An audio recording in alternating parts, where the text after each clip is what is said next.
Good morning student. ધોરણ 10 વિષય સામાજિક વિજ્ઞાન ચેપ્ટર 3 ભારતનો સાંસ્કૃતિક વારસો અને શિલ્પ અને સ્થાપત્ય. તો આપણે અગાઉના ચેપ્ટરમાં આપણે સ્થાપત્ય વિશે જોયું. સિંધુ ખીણની સંસ્કૃતિના જે સમૃદ્ધ સ્થાપત્ય હતા, એક વ્યવસ્થિત આયોજનબદ્ધ સ્થાપત્ય હતા, એના વિશે અભ્યાસ કર્યો. જેમાં આપણે મોહેંજો-દડો, ધોળાવીરા, હડપ્પા અને લોથલ બંદર આ વિશે આપણે ડિટેલમાં જોયું. આજે આપણે શિલ્પની વાત કરશું. એ શિલ્પ યુગ જેમાં આપણે મૌર્યકાલીન કલાની અંદર સ્તૂપો છે, વિહારો છે, સ્તંભો છે, આના વિશે ડિટેલમાં આજે વાત કરીશું. તો સૌથી પહેલાં તો મૌર્યકાલીન કલાની વાત કરીએ તો એમાં સૌ પ્રથમ સ્તૂપની વાત કરીએ. તો સ્તૂપ એટલે શું, પહેલાં તો એ જાણીએ. તો એક ઉદાહરણ લઈએ કે જેમ કે ગાંધીજી હતા, તો ગાંધીજીની એક ઈચ્છા એવી હતી કે એમના મૃત્યુ બાદ એમના જે અવશેષો છે એ અવશેષોને એક જગ્યાએ રાખીને એની ઉપર સમાધિ બનાવવામાં આવે. બરાબર? તો એ સમાધિને આપણે ઓળખીએ છીએ, રાજઘાટના નામે ઓળખીએ છીએ, જે દિલ્હીમાં આવેલી છે. બરાબર?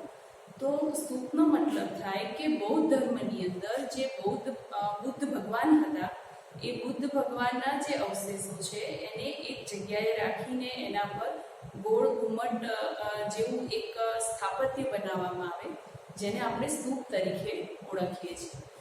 તો સ્તૂપનો મતલબ આવો ઇઝી થાય, તમને આ વ્યાખ્યા પણ એક્ઝામમાં પૂછાઈ શકે કે સ્તૂપ એટલે શું. તો સ્તૂપ એટલે કે ભગવાન બુદ્ધના અવશેષોને એક જગ્યાએ રાખીને એની પર સમાધિ એટલે એક સ્થાપત્ય બનાવવામાં આવે, જે અર્ધ ગોળાકાર એટલે કે અંડા આકારનું એક સ્થાપત્યની રચના કરવામાં આવે, જેને સ્તૂપ કહેવાય છે. અને આ સ્તૂપ છે એ બૌદ્ધ ધર્મના જે લોકો છે એના માટે એક પવિત્ર યાત્રા સ્થળ પણ કહેવાય. જેમ આપણા માટે મંદિરો, મસ્જિદો હોય છે, એવી રીતના આ સ્તૂપ છે એ એક પવિત્ર સ્થળ એમના માટે ગણાય, બૌદ્ધ ધર્મ જે ફોલો કરતા હોય એ લોકો. હવે અશોકના સમયમાં ઘણા બધા સ્તૂપ આપણને ખબર છે. સમ્રાટ અશોકની જો સ્ટોરીની વાત કરીએ તો સમ્રાટ અશોક છે એમને કલિંગના યુદ્ધ પછી બૌદ્ધ ધર્મ અપનાવેલો. બરાબર ને? કલિંગનું જે યુદ્ધ થયું, ભયાનક એક યુદ્ધ હતું કે જેમાં હજારો લાખો લોકો મૃત્યુ પામ્યા, અને જેનાથી સમ્રાટ અશોકના હૃદયનું પરિવર્તન થયું, અને એ પછી એમને બૌદ્ધ ધર્મ અપનાવેલો. અને બૌદ્ધ ધર્મ એ અહિંસામાં માનનારો ધર્મ છે. બરાબર? અહિંસાનો ઉપદેશ આપે છે. તો સમ્રાટ અશોકે પછી ઘણા બધા સ્તૂપો અને વિહારોને સ્તંભ આલેખોનું સર્જન કરાવેલું. તો એમાં જોઈએ કે અશોકના સમયમાં જે સ્તૂપો બનેલા એમાં 5 જે સ્તૂપો છે એ ખૂબ મહત્વના ગણવામાં આવે છે. એક તો સાચીનો સ્તૂપ, બેરલનો સ્તૂપ, સારનાથનો સ્તૂપ, નંદગઢનો સ્તૂપ અને ગુજરાતની અંદર આવેલો દેવમુરીનો સ્તૂપ. આ 5 સ્તૂપ છે એ મહત્વના છે. ફરી રિપીટ કરી લઈએ. અશોકના આ તમને પ્રશ્નમાં ક્યાંક ટૂંકા પ્રશ્નની અંદર પૂછાઈ શકે એક માર્ક્સમાં કે અશોકના સમયમાં થયેલા સ્તૂપો જણાવો, કેટલા છે અને કયા કયા, આ રીતે પૂછાઈ શકે. તો સાચીનો સ્તૂપ, સારનાથનો સ્તૂપ, બેરલનો સ્તૂપ, નંદગઢનો સ્તૂપ અને ગુજરાતમાં આવેલો દેવમુરીનો સ્તૂપ. આ 5 સ્તૂપો છે એ અશોકના સમયમાં મુખ્ય હતા. બૌદ્ધ ધર્મની જાગો જલાલી એ અશોકના સમયમાં બહુ સારા પ્રમાણમાં વિકાસ પામેલી એવું આપણે કહી શકીએ. એટલે કે શિલ્પ સ્થાપત્યનો યુગ હતો, અને બૌદ્ધ ધર્મના જે કંઈ પણ સ્થાપત્યોની મોટા ભાગની રચના થઈ હોય તો એ સમ્રાટ અશોકના સમયમાં થઈ. સ્થાપત્ય ક્ષેત્રે બૌદ્ધ ધર્મ, ગુફા વિહારો, ચૈત્યો અને સ્તૂપોની રચના પણ એ સમયમાં થઈ. સાચીનો સ્તૂપ, તો મૌર્ય યુગમાં રચેલો સાચીનો સ્તૂપ એ ક્યાં આવેલો છે? તો મધ્યપ્રદેશમાં. સાચીનો સ્તૂપ છે, આ સાચીનો સ્તૂપ છે એ મહત્વનો સ્તૂપ છે. તો એ ક્યાં આવેલો છે? મધ્યપ્રદેશમાં. એ આપણે ધ્યાનમાં લઈશું. અને સાચીનો જે અસલ સ્તૂપ છે એ એવું કહેવાય છે કે ઈંટોનો એ સમયમાં બનેલો. એટલે અત્યારે જે ખરેખર સ્તૂપ છે આપણી સમક્ષ, આપણે જો મધ્યપ્રદેશ જઈએ અને સાચીનો સ્તૂપની મુલાકાત લઈએ તો તો અત્યારે છે એક આખો રિનોવેટ કરેલો કહી શકાય કે એનો પુનરુદ્ધાર કરેલો હોય એ રીતનો આખો એ સ્તૂપ છે, પણ એનો ઓરિજિનલ સ્તૂપ છે એ ઈંટોનો એટલે કે કાચો કહી શકાય. અત્યારે એક પાકો આખો સ્તૂપ હશે, પણ એ સમયમાં તો એ ઈંટોમાંથી કાચો એક સ્તૂપ બનાવેલો. અને એવું કહેવાય છે કે અત્યારનો જે સ્તૂપ છે એના કરતાં એ ઓરિજિનલ જે એનો મૂળ સ્તૂપ છે એ અડધો હતો એમ કહી શકાય.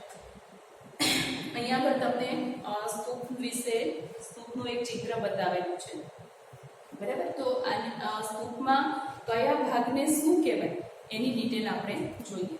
તો સૌથી પહેલાં તો જોઈએ કે આ સ્તૂપ જે છે ત્યાં આગળ પહેલાં તો ભર્મિકા એટલે શું?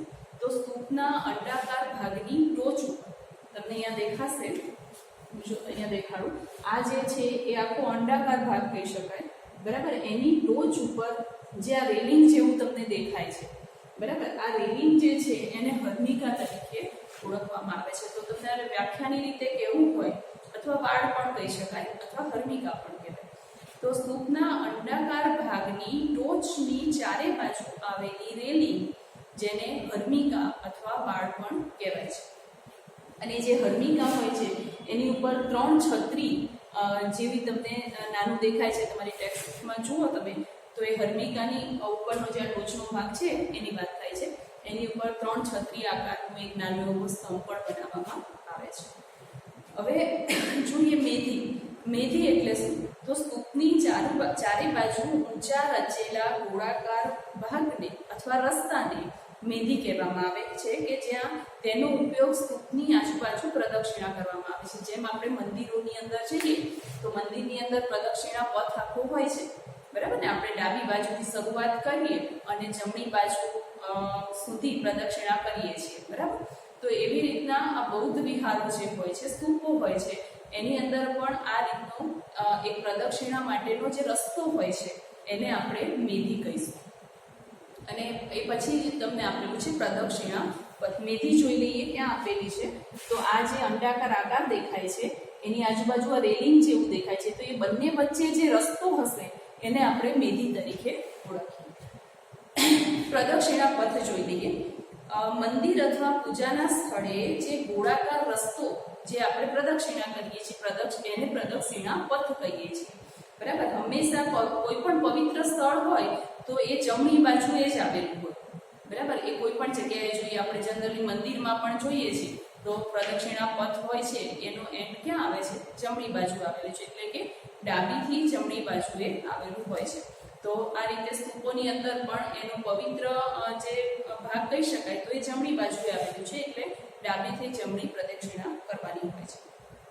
પછી આપણે જોઈએ તોરણ. તોરણ એટલે શું? કે સ્તૂપની અંદર મોટા ભાગે 2 થી 4 એવા એન્ટ્રન્સ એટલે કે પ્રવેશ દ્વારો હોય છે, બરાબર. સ્તૂપ હોય એની અંદર એન્ટર થવા માટેના જે પ્રવેશ દ્વાર હોય એને ટૂંકમાં તોરણ કહેવાય.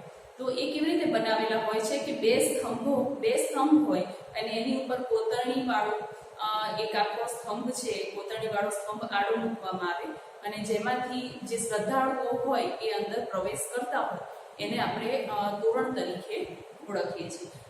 મોટા ભાગે 4 તોરણો હોય છે સ્તૂપની અંદર, 4 અથવા 2 હોય છે કે જેમાંથી અંદર પ્રવેશ કરી શકાય. તમને આમાં પણ તમારા ટેક્સ્ટબુકમાં જે ચિત્ર આપેલું છે એમાં પણ પ્રવેશ દ્વાર બતાવેલું છે, દેખાય છે ને અહીંયા, બરાબર. તો એટલે કે ટૂંકમાં તોરણ એટલે કે પ્રવેશ દ્વાર, સ્તૂપની અંદર પ્રવેશ કરવા માટે. હવે આપણે આગળ જોઈશું સ્તંભલેખ. તો સ્તંભલેખ, પહેલા તો સ્તંભલેખ એટલે શું? તો સ્તંભ એ શેમાંથી બનેલા હોય છે? તો સ્તંભો છે એ શિલામાંથી બનાવેલા હોય છે, બરાબર. શિલા એટલે પથ્થર, એક જ શિલામાંથી આખો સ્તંભ બનાવેલો હોય છે. અને સમ્રાટ અશોકના સમયમાં જે સમ્રાટ અશોક ધર્માજ્ઞાઓ, બૌદ્ધ ભગવાનની જે ધર્મ ને અનુસરવા માટેના ઉપદેશો હોય એને શિલા ઉપર કોતરાવતા હતા. અને સ્તંભલેખો શિલ્પકલાના ઉત્તમ નમૂનાઓ છે, જે પથ્થરમાં પણ કોતરાવેલા હોઈ શકે અને લાકડાની અંદર પણ કોતરાવેલા હોઈ શકે. એટલે પથ્થરમાંથી એને કોતરીને બનાવવામાં આવે છે મોટા ભાગે, અને પછી એને ઘસીને એક ચળકાટ આપીને એક સુંદર સ્તંભ બનાવવામાં આવે છે. આવા સ્તંભો છે એ કઈ કઈ જગ્યાએ આવેલા છે? તો આવા સ્તંભ છે એ અંબાલા, મેરઠ, અલ્હાબાદ, બિહાર, લોરીખા પાસે નંદગઢ છે, સાંચી, કાશી, પટના અને બુદ્ધ ગયાના બોધિ વૃક્ષ પાસે ઊભા કરવામાં આવેલા છે. બરાબર, આ પણ મહત્વના સ્થળો છે કે સ્તંભ લેખો છે એ કઈ કઈ જગ્યાએ આવેલા છે. તો ફરીથી અંબાલા, મેરઠ, અલ્હાબાદ, બિહાર, લોરિયા પાસે નંદગઢ, સાંચી, કાશી અને પટના અને બુદ્ધ ગયાના જે બોધિ વૃક્ષો છે એની પાસે આવેલા છે. અને જે સ્તંભ લેખો જે લિપિમાં કોતરાયેલી હોય છે, તો તમે આ પણ ખાલી જગ્યામાં કે ઓબ્જેક્ટિવમાં ક્યાંય પૂછી શકાય કે સ્તંભ લેખો છે કઈ લિપિમાં કોતરાયેલા હોય છે? તો બ્રાહ્મી લિપિમાં કોતરાયેલા હોય છે. બરાબર, એ મહત્વનું આ બધી અંડરલાઈન તમે તમારી ટેક્સ્ટ બુકમાં કરતા જજો કે સ્તંભ લેખો છે એ કઈ લિપિમાં કોતરાયેલા હોય છે? તો બ્રાહ્મી લિપિમાં કોતરાયેલા હોય છે. હવે આપણે આગળ જોઈએ સારનાથનો સ્તંભ. બરાબર, તો સારનાથનો સ્તંભ, તો સારનાથ એ સ્થળ બહુ જાણીતું છે. શેના માટે જાણીતું છે? એવું કહેવાય છે કે સારનાથની અંદર જ બૌદ્ધ ભગવાને સૌપ્રથમ પોતાનો ઉપદેશ આપેલો અને એ સ્થળ છે કે જ્યાં આગળ ભગવાન બુદ્ધને બૌદ્ધત્વ પ્રાપ્ત થયેલું આવું કહેવામાં આવે છે. તો વારાણસીથી લગભગ 10 કિલોમીટર દૂર સારનાથ આવેલું છે અને એ બૌદ્ધ ભગવાનનું જ્ઞાન પ્રાપ્તિનું એ સ્થળ તરીકે ઓળખાય છે. સારનાથનો જે સ્તૂપ છે એની અંદર ઘણા બધા નાના નાના સ્તૂપો પણ આવેલા છે આજુબાજુ, જેમાં એક ધાર્મિક સ્તૂપ છે કે જેને ધર્મચક્ર કહી શકાય છે. અને લગભગ એવું અનુમાન છે કે 2300 વર્ષ પહેલા સમ્રાટ અશોકે આ સારનાથના સ્તંભને બનાવેલો. બરાબર, અને હજી સુધી એવું અનુમાન બાંધવામાં આવે છે કે એ સારનાથના સ્તંભની અંદર જેમ કે એક આખું અંડાકાર આખી બાંધકામ કરવામાં આવેલું છે, એની અંદર શું છે? અંદર જવાતું નથી.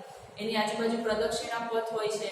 બરાબર, તો એની અંદર એની ઉપર પ્રદક્ષિણા કરવાની હોય છે. પણ એ સારનાથના સ્તંભની અંદર એટલે કે એની અંદર શું છે એ હજી સુધી નક્કી કરવામાં આવ્યું નથી. જ્યાં સ્તૂપ છે એની વાત કરીએ તો એમાં શું છે એ હજી લોકોને એવું માની શકે છે કે એની અંદર બૌદ્ધ ભગવાનની અસ્થિઓ મૂકવામાં આવી છે અને એની ઉપર સ્તૂપ આખો બાંધવામાં આવ્યો છે.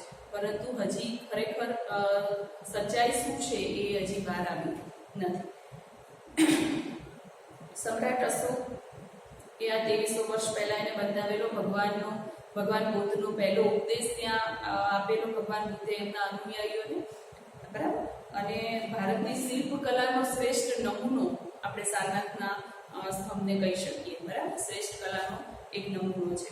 અને આ સ્તંભની ટોચ ઉપર અડકીને આપણને ખબર છે આપણું રાષ્ટ્ર ચિહ્ન છે જે છે કે જે આપણી ચલણી નોટોની અંદર પણ છે. એમાં આપણે જે આખો 4 સિંહની આકૃતિવાળું જે સ્તંભ છે એને આપણે જોઈ શકીએ છીએ. બરાબર, પછી અમુક આપણી રાષ્ટ્રીય મુદ્રા છે એટલે રાષ્ટ્રના દરેક કોઈ પણ એવા કામ હોય એની ઉપર આપણે મુદ્રા જોઈ શકીએ છીએ.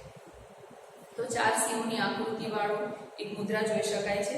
અને ભગવાન ઉપદેશનું સ્થાન હોવાથી સિંહોની ચારે બાજુ ધર્મચક્ર છે, જે અહીંયા આગળ તમને આ જે સિંહની આકૃતિ છે એની નીચે ધર્મચક્ર છે.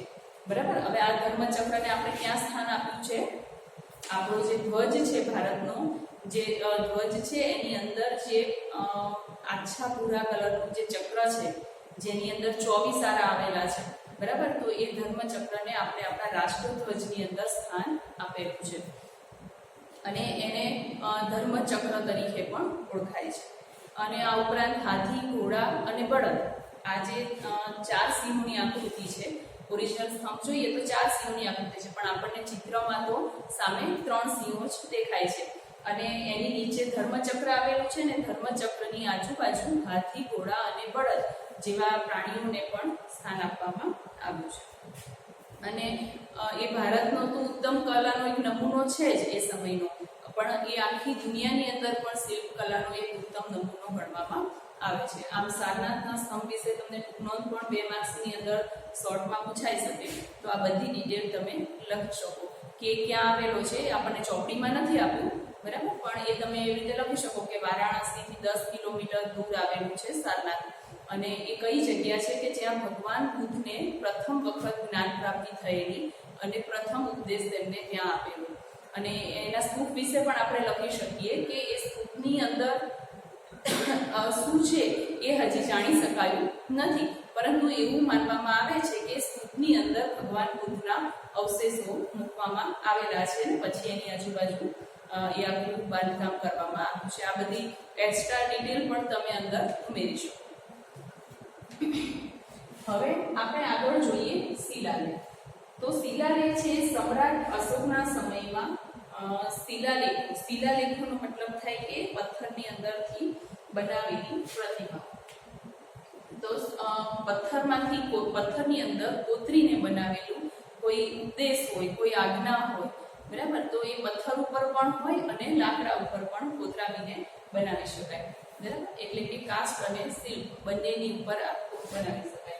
તો સમ્રાટ અશોકે એના સમયમાં ઘણા બધા આવા પોતાના ઉપદેશો છે, ભગવાન બુદ્ધે આપેલા ઉપદેશો જે ધર્માજ્ઞાઓ કહી શકાય, એને કોતરાવીને ઘણી બધી પ્રખ્યાત એવા શિલાલેખો બનાવેલા, જેની અંદર ખાસ કરીને ધર્મના આચરણ ઉપર ભાર મૂકવામાં આવેલો. અને શિલાલેખો કઈ કઈ જગ્યાએ છે?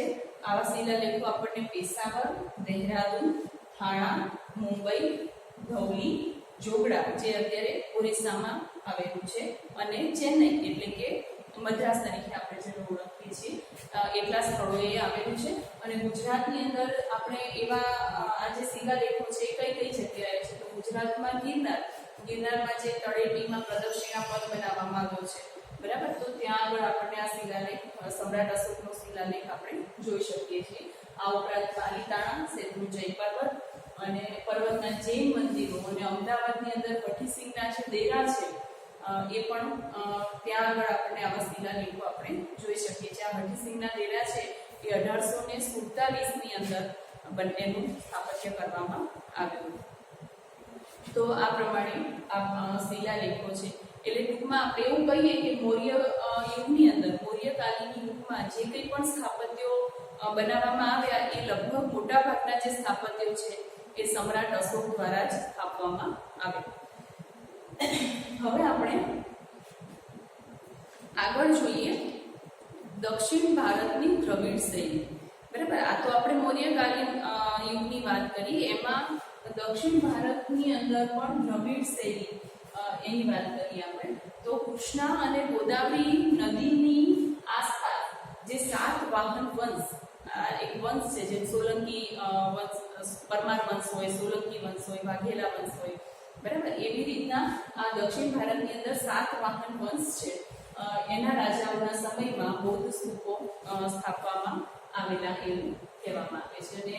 અને જેમાં નાગાર્જુન કોંડાનો સ્તૂપ, 2 સ્તૂપ દક્ષિણ ભારતની અંદર મુખ્યત્વે 2 સ્તૂપ છે એ મહત્વના પ્રસિદ્ધ છે, જેમાં નાગાર્જુન કોંડાનો સ્તૂપ અને અમરાવતીનો સ્તૂપ, આ બંને સ્તૂપો છે એ સમયના સર્વશ્રેષ્ઠ સ્તૂપોના નમૂનાઓ કહી શકાય. અને જે દક્ષિણ ભારતની અંદર ચોળ રાજાઓ હતા, બરાબર, એમને દ્રવિડ શૈલીને ઉચ્ચ કક્ષાએ પહોંચાડવાના કાર્યો કરેલા, બરાબર, ઉચ્ચ કક્ષાએ પહોંચાડી હતી દ્રવિડ શૈલીને. એ પછી આપણે વાત કરીએ ગુપ્તકાલીન કાળ. તો આ એક મહત્વનો પ્રશ્ન તરીકે પૂછાઈ શકે, આઈએમપી કહી શકાય 2 માર્ક્સની અંદર. ગુપ્તકાલીન કલા છે એ કલાનો સુવર્ણ યુગ કહેવાય છે. ગુપ્તકાલીન જે સમય હતો એ કલાનો સુવર્ણ યુગ કહેવાય છે. કેમ? કારણ કે એ સમયના જે રાજાઓ હતા એ શિલ્પ ક્ષેત્રે, સ્થાપત્ય ક્ષેત્રે, ચિત્રકલા, સંગીત કલા, આ બધા જ કલાનો જે વિકાસ છે એ સૌથી વધુ એ સમયમાં ગુપ્તકાલીન સમયમાં થયેલો. એટલે કે એ સમયને આપણે કલાનો સુવર્ણ યુગ તરીકે ઓળખીએ છીએ. તો એ સમયમાં કયા શિલ્પો અથવા સ્થાપત્યોનો વિકાસ થયેલો?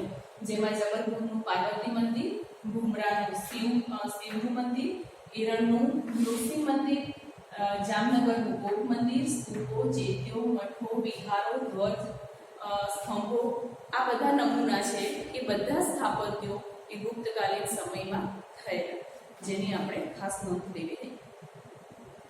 અને આ ઉપરાંત મથુરાની વિષ્ણુ પ્રતિમા, મહાવીર સ્વામીની પ્રતિમા, ઉદયગીરીની ગુફાઓ, વિષ્ણુ વરા સ્વરૂપની પ્રતિમા, આ બધી ભારતીય કલાનો શ્રેષ્ઠ નમૂનો, ગુપ્તકાલીન સમયના શ્રેષ્ઠ નમૂનાઓ એને આપણે કહી શકાય. સારનાથની બુદ્ધ પ્રતિમા, મથુરાની વિષ્ણુ પ્રતિમા, મહાવીર સ્વામીની પ્રતિમા, એ બધા એ સમયના શ્રેષ્ઠ નમૂના તરીકે ઓળખાઈ શકે. બરાબર, એટલે આટલા બધા સ્થાપત્યોની રચના એ સમયમાં થયેલી. કયા સમયમાં? ગુપ્તકાલીન સમયમાં. એટલે એ સમયને આપણે કલા માટેનો શ્રેષ્ઠ નમૂનો, સુવર્ણ યુગ કહી શકાય. ખાલી આ તો આપણે જોયું તો સ્થાપત્યની વાત કરી કે સ્તૂપો, વિહારો ને જેતીઓ, મઠો, આ બધું જ જે છે કે મંદિરો જે છે, આ બધાની રચના આપણે એ સમયમાં જોઈ કે પ્રતિમાઓ છે. બરાબર, પણ આ સિવાય ઉપરાંત ચિત્ર, નૃત્ય, સંગીત એ ક્ષેત્રે પણ ગુપ્તકાલીન કલા, ગુપ્તકાલીન જે સમય છે એ સર્વશ્રેષ્ઠ માનવામાં આવે છે. એટલા માટે જેને કલાનો શ્રેષ્ઠ, સર્વશ્રેષ્ઠ યુગ તરીકે ઓળખવામાં આવે છે. હવે એ પણ જોઈએ કે ગુફા સ્થાપત્ય. ગુફા છે એ એક મનુષ્યકૃત સૌંદર્ય ધામ છે. એટલે કે ઘણી ગુફાઓ છે એ કુદરતી રીતે પણ આપણે જોઈ શકીએ છીએ કે એ સમયમાં આપણે આદિમાનવના સમયની જ વાત કરીએ તો આદિમાનવના સમયથી આદિમાનવ ગુફામાં રહેતો. બરાબર, તો એ ગુફા છે એ માનવકૃત પણ હોઈ શકે અને કુદરતી પણ હોઈ શકે. તો ઘણી બધી અમુક જે ગુફાઓ માનવકૃત છે એની આપણે અહીં આગળ વાત કરીએ તો ઔરંગાબાદ પાસે આવેલી અજંતા ઇલોરાની ગુફાઓ એની વાત કરીએ, અને મુંબઈ પાસે આવેલી એલિફન્ટાની ગુફાઓ. બરાબર, આ બધી ગુફાઓ છે માનવકૃત ગુફાઓ છે. આ ઉપરાંત ઓરિસ્સામાં ભુવનેશ્વરીની, પશ્ચિમે ઉદયગીરી, ખંડગીરી, નીલગીરીની ગુફાઓ, બાગની ગુફાઓ, ગુપ્તકાલીન ગુફા સ્થાપત્યના આ બધા જ પ્રસિદ્ધ નમૂનાઓ છે. બરાબર, અજંતા ઇલોરાની જે ગુફાઓ, એલિફન્ટાની જે ગુફાઓ છે, આ બધી ગુફાઓ વિશે આપણે આગળના આપણા પ્રકરણ 6 ની અંદર ડિટેલમાં એ બધા વિશે માહિતી મેળવીશું. બરાબર, અને ગુજરાતની અંદર ખંભાલીલા, ઢાક અને જુનાગઢ ખાતે જે 3 ગુફાનો સમૂહ આવેલો છે. બરાબર, તળાજા અને સાણા, આ બધી ગુફાઓ છે. ગુજરાતની અંદર પણ ઘણી બધી એવી ગુફાઓ છે કે જે આપણને મળી આવી છે, જેમાં અમુક છે કુદરતી હોવાના સંકેતો છે, કુદરતી ગુફાઓ છે, અને અમુક છે માનવ સર્જિત ગુફાઓ પણ છે. અશોકના ગુફા લેખો જે છે, એટલે કે ગુફાની અંદર એને જે ગુફા ઉપર કોતરીને લખાયેલા જે લેખો છે એ ગયાથી 16 માઇલ દૂર આવેલા બર્બરના પહાડની જે 3 ગુફાઓની દિવાલો છે એની ઉપર કોતરાયેલા છે. અશોકે એ સમયમાં જ્યારે કહેવાય કે પેપરની શોધ, કાગળની શોધ નહીં થઈ હોય તો ત્યારે પોતાના ઉપદેશો, પોતે જે કંઈ પણ જ્ઞાન પ્રાપ્ત કર્યું છે કે પોતાની ધર્માજ્ઞાઓ છે એને શેની ઉપર, તો આ રીતે આપણે જેમ જોયું કે શિલાલેખો ઉપર ને સ્તંભો ઉપર છે. બરાબર, અને ગુફાઓ ઉપર પણ એ સમયમાં, એટલે કે સમ્રાટ અશોકનો જ આ મધ્ય મૌર્યકાલીન યુગ ગણી શકાય.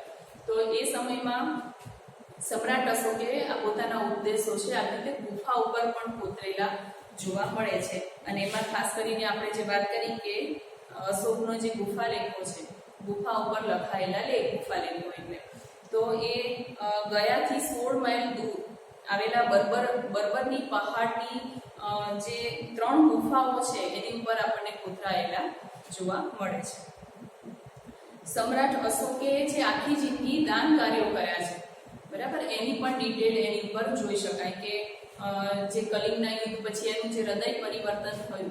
બરાબર, તો એ હૃદય પરિવર્તન પછી પોતે જે કંઈ પણ વિજય મેળવીને જે ધન ભેગું કરેલું એ બધું એને કઈ જગ્યાએ કોને દાનમાં આપ્યું એની ડિટેલ પણ આપણને આ ગુફાઓના ગુફાલેખો ઉપરથી મળે છે. અને આસામની દાર્જિલિંગની ગુફા, બિહારની સુદામાની અને સીતાની ગુફા એ પણ પ્રખ્યાત છે. બરાબર, બિહારની અંદર સુદામા, કૃષ્ણ સુદામાની આપણને વાત ખબર છે. બરાબર, કૃષ્ણના પરમ મિત્ર હતા સુદામા, તો એમની પણ ગુફા અને સીતાની ગુફા, આ બધી આસામની અંદર દાર્જિલિંગની ગુફા છે, આ બધી પણ એ પ્રખ્યાત ગુફાના સ્થાપત્યો આપણે કહી શકાય. બરાબર, તો હવે પછી આપણે ગુજરાતની ગુફાઓ અને પછી રથ મંદિરો, મંદિર સ્થાપત્ય, આ બધા વિશે આગળ આપણે ડિટેલમાં જોઈશું. બરાબર. તો આજે આપણે જોયું કે સ્તૂપો એટલે શું, કયા મહત્વના 5 સ્તૂપો આવેલા છે, પછી સ્તંભલેખ એટલે શું અને આવા જે સ્તંભલેખો છે એ ભારતની અંદર કઈ કઈ જગ્યાએ આવેલા છે. સારનાથ વિશે પણ આખી ડિટેલ લીધી આપણે કે સારનાથ એ ભગવાન બુદ્ધનું જ્ઞાન પ્રાપ્તિનું સ્થળ છે અને ત્યાં સારનાથનો જે સ્તૂપ છે એ આખા વિશ્વની અંદર એક પ્રખ્યાત સ્તૂપ ગણી શકાય અને બૌદ્ધ ધર્મ માટે એક પવિત્ર સ્થળ છે એવું કહી શકાય. શિલાલેખો વિશે માહિતી મેળવી આપણે. એ ઉપરાંત દક્ષિણ ભારતની દ્રવિડ શૈલી, એના કયા કયા સ્થાપત્યો છે એ જોયા. ગુપ્તકાલીન કલા, જે કલા માટેનો સુવર્ણ યુગ કહી શકાય, એની પણ માહિતી લીધી આપણે. અને અશોકના જે ગુફાલેખો છે એ ગુજરાતમાંથી અને ભારતમાંથી કયા કયા સ્થળે મળ્યા એની વાત કરી. તો વિદ્યાર્થી મિત્રો, અહીંયા આ જે ટોપિક છે એની આપણે પૂર્ણાહુતિ કરીએ અને પછી ગુજરાતની ગુફાઓ અને રથ મંદિરો, મંદિર સ્થાપત્યો એ બધા વિશે આપણે આ પછીના લેક્ચરની અંદર વાત કરીશું.